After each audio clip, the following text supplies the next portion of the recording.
kanti ibalulekile. Otherwise uThixo tata undincede kakhulu ndinenhliziyo ke mna ke yoba abantu asebasindiswe njengoba ndingumfundisi ndiyangena ethaveni angiseli anditshayi but ndinabakele ezinye zika-triple 6 yonke le nto but thina ngenxa yale vesi iku-Revelation chapter 3 ethi siyakugcinwa kwimbandezelo. Yeyiphi le mbandezelo apha athetha ngayo uYesu? Yile mbandezelo uYesu athetha ngayo kusho a rapture can happen. No, even though iBhayibheli sithi yona akukho mhla umuntu owaziyo lo mhla nalo mini, but i-event zona ne-calculations ngokweBhayibheli ziyabonakala uba u-6,000 into enzeka abantu bacinga inoba azobe berelaxile abantu kuba uSathane ezobe ebotshiwe. Bazobe bengarelaxanga because amadimoni azobe eradical engasacontroleki esebenza engacontroleki. Kuzobe khona uthi wambona uba Abraham phuma ebantwini bakuwenu, waphuma ku-Abraham ithi bantu wafika ezweni lungumqibethu wathi nali ilizwe ndakunika lona.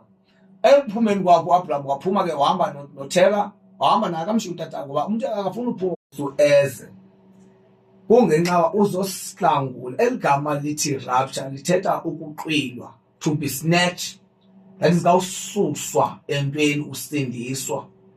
So abantu bazawuqhila ithi ke ngoku umbuzo ubuzwa ngababekhe ke exesheni ndifuna ulibala kakuhle. Soqala phaa ku-Abraham. Okay, Soqala phaa ku-Abraham, andizuqala phaa ku-Adam because umhlaba yena ubalelwa kwi-4,000 years ukwenziwa kwawo umhlaba and iminyaka aleka ndingafuni ushumela until ke ndaphelwa zizinto ezandidishela into yoba ke ngoku ndishumayele sendingasathandi.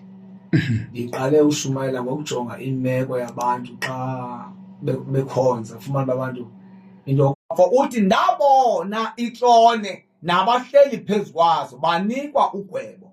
Ndayibona imiphefumlo yaba benqunyule intloko ngezembe ngenxa yobungqina bukaYesu. Ingangabi lilo kwizembe eli ke ulaziyo, ingangabi yokunqunyulwa ngoku ephuma kula mazwe ozobe sayine i-peace unity. Then ke ngoku lapho ke ngokuqala khona ntoni i-tribulation. I-Christians abasiyeke kwi-rapture bazawubulawa ngozobe kuforce into yoba saso i-UCRFM. Ndicela wena ke Thixo amandla kamoya oyingcwele uthi inhliziyo zonke ezimamele ukuthetha kwami kungabikho nanye inhliziyo eyaphukayo ngoba Nkosi ukuma kwethu phambi kwabantu